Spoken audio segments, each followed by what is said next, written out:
Shalom, salam sejahtera bagi kita semua.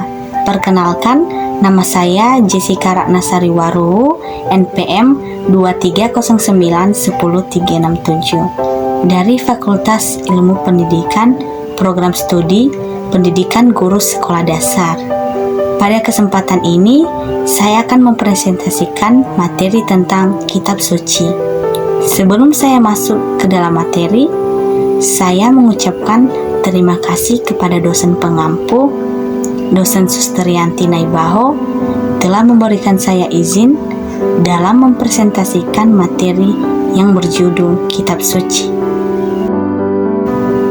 Sejarah mencatat bahwa Kitab Suci yang ada pada kita sekarang terbentuk pertama kali menurut kanon yang ditetapkan oleh Paus Damasus pertama di tahun 382. Konsili Hippo 393, Kartago 397, dan Kalsedon 451 yang kemudian diteguhkan oleh banyak konsili sampai Konsili Trente 1545 sampai 1563. Maka magisterium gerejalah atas ilham Roh Kudus yang menentukan kitab-kitab mana saja yang diinspirasikan oleh Roh Kudus sehingga dapat termasuk dalam Kitab Suci. Pada saat ditetapkan pertama kalinya oleh Paus Damasus pertama, kanon Kitab Suci terdiri dari 73 kitab, 46 kitab-kitab Perjanjian Lama, termasuk yang kini dikenal dengan kitab-kitab Deuterokanonika, dan 27 kitab-kitab Perjanjian Baru. Mungkin teman-teman bertanya, dari mana asalnya Kitab Suci? Mungkin di sepanjang segala abad, tak ada buku yang lebih unik dan paling dibicarakan orang lain selain dari Kitab Suci. Walau sejumlah orang meragukannya ataupun membencinya, namun Kitab Suci tetap terbukti merupakan buku yang paling banyak dibaca orang sepanjang sejarah. Walaupun di sepanjang sejarah ada banyak orang bermaksud melenyapkan Kitab Suci, seperti sejumlah kaisar Romawi di abad-abad awal yang mengeluarkan dekret untuk membakar semua Kitab Suci. Toh, kenyataannya ada saja salinan Kitab Suci yang tetap survive dan Kitab Suci tetap eksis sampai sekarang. Voltaire, seorang tokoh Enlightenment dari Prancis yang dikenal karena sikap skeptiknya terhadap gereja, konon pernah memperkirakan bahwa di abad ke-19 Kitab Suci akan menjadi buku antik yang hanya dipajang di museum. Namun sebaliknya, setelah wafatnya, nama Voltaire dan tulisannya mungkin hanya dikenal dalam buku sejarah, tetapi Kitab Suci masih tetap hidup dan dibaca banyak orang setiap hari dan menjadi pegangan bagi kehidupan banyak orang sampai saat ini. Bibel Kitab Suci. Bibel berasal dari kata Yunani biblos atau biblon. Kita mengenal kata Bibel dalam artinya sekarang dari Santo Hieronymus di abad keempat yang menyebutnya sebagai The Holy Books atau The Books, to Biblis. Persamaan kata dari The Holy Bible adalah The Holy Scriptures yang mengacu kepada kitab-kitab yang dikenal sebagai Sabda Allah yang merupakan satu kesatuan dalam kesinambungan ilahi. Dalam bahasa apa Kitab Suci ditulis? 1. Bahasa Ibrani, digunakan dalam kitab-kitab yang berasal dari tradisi Yahudi. Penemuan Dead Sea Scroll semakin memperkuat hal itu. Komunitas SNS masih menggunakan bahasa Ibrani dalam naskah kitab-kitab mereka. 2. Bahasa Aram, yang berkaitan dengan bahasa Semitik, yaitu dialek bahasa Ibrani sehari-hari. Kitab yang ditulis dalam bahasa Aram adalah Injil Matius yang mula-mula beberapa kitab Esdras atau Ezra, Daniel, dan Yeremia. 3. Bahasa Yunani yang telah digunakan di zaman sesaat sebelum zaman Kristus, seperti yang digunakan dalam kitab kedua Makabe dan kebijaksanaan Salomo, dan juga di zaman Kristus dan setelahnya, sehingga kemudian kitab-kitab Kristiani di abad-abad awal ditulis dalam bahasa Yunani. Pada bahan apa kitab suci yang asli ditulis?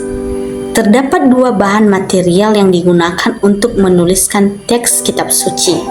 Yang pertama adalah papirus, yaitu semacam batang rumput ilalang Mesir yang diratakan dan digabungkan dengan quoting menjadi asal-usul pembuatan kertas.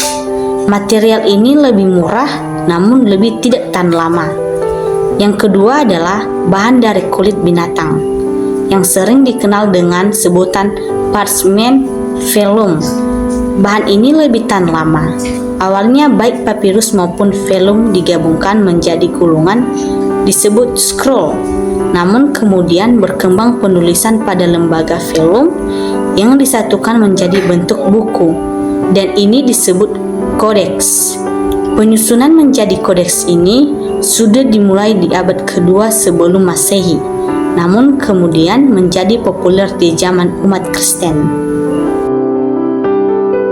Manuskrip kitab suci. Manuskrip kitab suci merujuk kepada salinan kuno dari kitab-kitab suci, seperti Alkitab. Kata manuskrip berasal dari bahasa Latin, manu artinya tangan, dan scriptum artinya tulisan. Manuskrip asli yang ditulis langsung oleh pengarang disebut autographa.